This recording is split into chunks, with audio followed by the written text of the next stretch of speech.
faith would be a disaster, unquote. I know that the details are vague at this point, but from what you've heard about this deal, would you support it? It doesn't make sense to me. I'm not too far away from where Pompeo is, to be honest with you, and I support what Chairman Wicker says. Look, we were told about 11 weeks ago by Hegseth and the Department of Defense that they had obliterated Iran's defenses, and it was just a matter of time before we had the nuclear material. Now we're talking about a posture where we may accept the nuclear material remaining in Iran.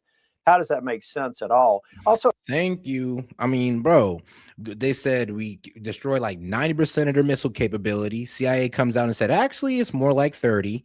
And I'm sorry, but they said, oh, we destroyed all of their Navy, but they're closing down the straits with speedboats. Guys, what did we strike today? Boats and missile launchers, or missile launchers on the port. So yeah, that kind of goes against the whole, oh, we took out 90% of their Navy. Well, guys, not really, because our CIA is telling us, or the DIA, Defense Intelligence, is telling us that actually they got 60% of their Navy, aka 60% of their Navy was the speedboats and kamikaze speedboats drones. That's the problem. Everything that the administration was selling to us at the beginning has been proven to be either exaggerated or completely wrong. Oh, and shout out Asher. Appreciate the support, sis. She sent $5. Pretty much said for the channel. Hey, shout out. Hey, appreciate the support, sis. And because of that, you know what? I'm going to go ahead and pause the ads for 10 minutes. No, that's fun. Hey, for every super chat, we'll pause the ads. Super chat over $5, we'll pause the ads for 10 minutes. A 60-day ceasefire and expecting that they're going to clear the Strait of Hormuz before the terms of the deal are established also seems questionable to me.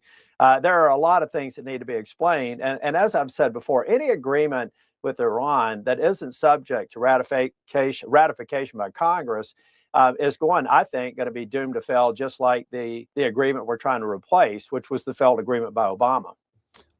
It is unclear as of now that the Trump administration is going to be able to get a better deal than Obama got without even having to fire a shot. You just mentioned Secretary Hegseth. Do you think the president has been advised well by Secretary Hegseth on this war? I actually, if you take a look at the assessment that Hegseth gave, at the end of the day, regardless of who collected the information, Hegseth owns it by being Secretary of Defense. When you tell the president that you have obliterated Iran and you're in a position to pretty much dictate terms, and now you see what we have, when you see Hegseth pull back on operations in Poland, when Russia is raping, killing, murdering, torturing countless people in Ukraine, when you see these mistakes made by Hegseth, I think with all these mistakes in total, it's beginning to make Kristi Noem look like a 5-star recruit. So let's turn to what happened. And I ain't gonna lie, bro. If you ain't heard about what happened with Kristi Noem, I'm gonna be real. There's multiple reasons why they had to get rid of her. Let's be real. One, it was the $220 million in ads for ICE, pretty much just making her look like this. What was it? The ICE Barbie. They gave her the term ICE Barbie, and she really leaned into it. Really did enough to put $200 million in ICE ads instead of just ICE enforcement. Like, we pay for ICE enforcements, not these nice ads that I guess make you look good with your hair blown in the wind. Didn't pay for that. Looks nice though, but that's not what we wanted. And then, of course, there was the whole office scandal. Apparently, she was cheating on her husband with somebody in, the office or around her. And then the final nail in the coffin was the fact that her husband is low-key kind of a weirdo. And what I mean by kind of a weirdo is, well, guys, he likes to wear fake boobs and look at himself in the camera and shake them. So, yeah, a weirdo. And also, oh, no, not just the fake boobs, but the fake butt as well. And you can find pictures of this all online. It dropped. And those are like the three main reasons why I feel like, they had to get her up out of there. Because I'm be real with you, like what happened in Minnesota, honestly, that's kind of out of her control. She honestly needed some local authority help, and Mike Walls and Jacob Fry wasn't willing to give that to her. But with those three, the crazy spending, the inter-office relationship rumor and also your husband shaking fake ass and titties online, yeah, that's a problem. You got to go. A few days ago, you and some of your Republican Senate colleagues had a heated meeting Thursday with Acting Attorney General Todd Blanche. This was over the Justice Department's so-called anti-weaponization fund. Cruz has since described the meeting as, quote, fireworks at an epic level and, quote, one of the roughest meetings he's ever. No, I ain't gonna lie, though. I see why she cheated, too. I'm not even gonna lie, Mo. Me and you both, Jack. I mean, apparently her husband was doing this for a while now, and I'm just like, yeah, I'm gonna be real with you, not to sound like a dick, but what girl wouldn't cheat on you? Ever seen in his entire Senate tenure. Tell us about the meeting. Well, like I've been in a lot tougher meetings than this one. And the other thing is, people were not mad at Todd Blanche. They were mad at this bogus agreement, the 1776 agreement that he had very little to do with. But as I said earlier, I stand by it. It's stupid on stilts. Look, you're talking about people who assaulted Capitol police officers on January the 6th, were then convicted. Many of them pled guilty, or they were convicted by a jury of their peers. They could be eligible for this. Look, if you're talking about a fund that helps a man who was arrested and lawfare used against him at a school board meeting and was found innocent, that's fine. Help them out, pay them back. In fact, I think that they should seek redress through the agency that brought the lawsuit. But this is just, it's horrible politics. It's horrible timing. And Todd was there to try and explain it, or I should say the acting attorney general. It was a tumultuous lunch, but it was by no means the most tumultuous one that I've seen. But I do think that there was a very large number of people that said, look, we got to tackle affordability. We've got to have a coherent strategy in Iran. We've got to start looking at Putin as a real threat to the Western. And I'm gonna be real with you, like tackling affordability would mean no wars in Iran. And if Trump was being a bit more strategical about this, like you could have got both. You could have handled affordability first, and then you could go ahead and get into war with Iran, because maybe the American people would be a bit more on your side if you didn't put war with Iran before the standard of living, cost of living of the American people. We wouldn't be that upset if you at least put us first. But hey, it looks like you're putting Israel first. I mean, that's what a lot of people are feeling that Trump is doing, is putting Israel's interests above ours. Because if he wasn't, then we would be focusing on affordability, because that's be the only way to assure that the Republicans win the midterm. World. And this is all a distraction. And some people even think it may look like self-dealing. I think whoever advised the president on this being a wise idea should not see that they should not plan on coming in the office on Monday if they're working for me. It was a bad idea, and there's no way you're going to make it better in its current form. So there's a wider context here on the January 6ers, because on Friday night, the Justice Department moved to dismiss indictments against the Oath Keepers who had faced the most serious criminal charges after January 6th. The Justice Department is also now deleting old press releases from the website about January 6th defendants, which they're calling partisan propaganda.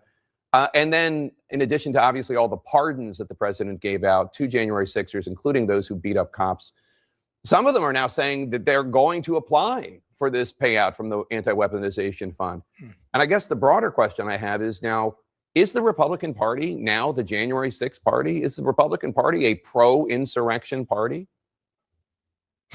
No, I don't believe so. Now, there's a question right now. Earlier this week, I was called a rhino by the president. And I will tell you, if the Republican Party stands for standing with insurrectionists to assaulted police officers, turning a blind eye towards Putin and what he's doing in Russia, negotiating a deal that may be subpar to the Obama deal, then don't call me that Republican. Just call me a conservative. And I'm waiting for my Republicans to come back if, in fact, they think they can argue that effectively. They can't. The American people want right of citizenship. And here's the thing, though, like I kind of agree with him, but we got to go case by case here, because some of these guys honestly just got bumped into a police officer and then they said, oh, you assaulted a police officer and now you're facing years in jail. Like guys who have that story, and there's probably about a few of them, not a lot of them, but a few of them should get that fund. But the ones that are actually attacking police officers honestly shouldn't. And I mean, that should be, like I said, it should be a case by case basis. So, because I don't stand with people who are who assaulted those police officers, but I do stand with those who might have accidentally bumped one or got pushed into one, all of a sudden got an assault charge. Like I can stand with them, but the rest of them, they kind of did it to themselves. Center conservative policies that have been successfully proposed by this president. But these distractions are harmful to our chances in November. And anybody that gets in the way of my colleagues, Republican colleagues, getting reelected are a problem. Does Congress have the authority to stop this $1.776 billion anti-weaponization fund? I think that it wouldn't surprise me if we get back to reconciliation, and I believe that we should, because the underlying bill funding Homeland Security, because the Democrats have refused to even shut down our government, we've got to get back to it. But I wouldn't at all doubt that there will be amendments to rescind the agreement and to defund it, to do whatever they can. And it's a shame, because what Todd Blanche, the acting attorney general, was coming to the lunch for was describing the anti-fraud funding that they wanted, that there's no way that we're going to be in a position to fund $1.5 billion for an anti-fraud division when we've got this bogus 1776, I called it a payout pot for punks. That you just can't have those two equivalent numbers at the same time. It makes no sense. So it's politically tone deaf. Whoever did it should be fired. Let's figure out a way to help people who are victims of warfare, but not people who are convicted by a jury of their peers or pled guilty to assaulting a police officer. Please. I wonder, you mentioned how the president was attacking you as a rhino. In addition, of course, the president pushed to defeat Senator. Yeah, but here's the thing, though. They never really mentioned both sides of the story. That's what irritates me about people who comment on January 6th. I'm like, all right, well, what about the protesters that died at the hands of police officers or a White House official? Like, y'all never really turn it on the other side and say, yeah, but what about them and their family? I mean, don't you think that they deserve part of that fund as well, or they deserve some type of compensation from the government? But then seeing that you guys just framed a riot as an insurrection, like, yeah, as justification for killing them, like, let's be real, guys, that's not what it is. And I'm sorry, but if you guys are going to be okay with the death of so-called insurrectionists, then who are you guys to judge Iran? Like, let's be real here.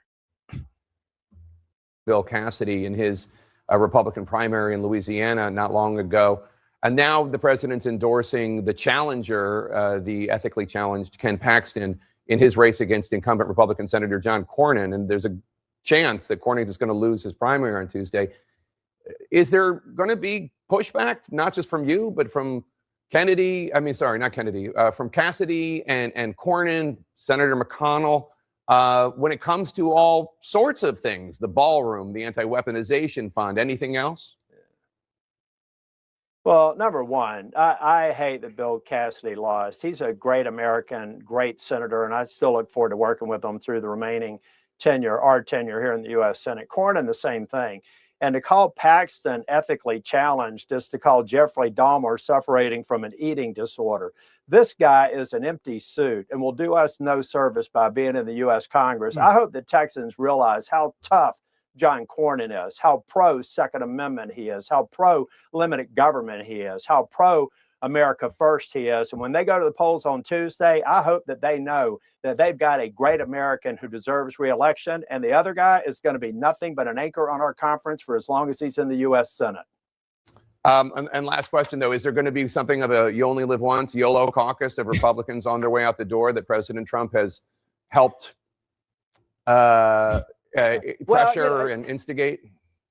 Yellow caucus. You know what I try to tell everybody, folks, if you're not running for re-election, then that one filter that you need to make sure your words are measured so that the Democrats can't use it against you and maybe some Republicans, you've just got to have that extra filter. And I'm telling you, it's great not having it so that you can get the same point across, but now you can use unambiguous words. And I'm being unambiguous on Paxton. He is a failure.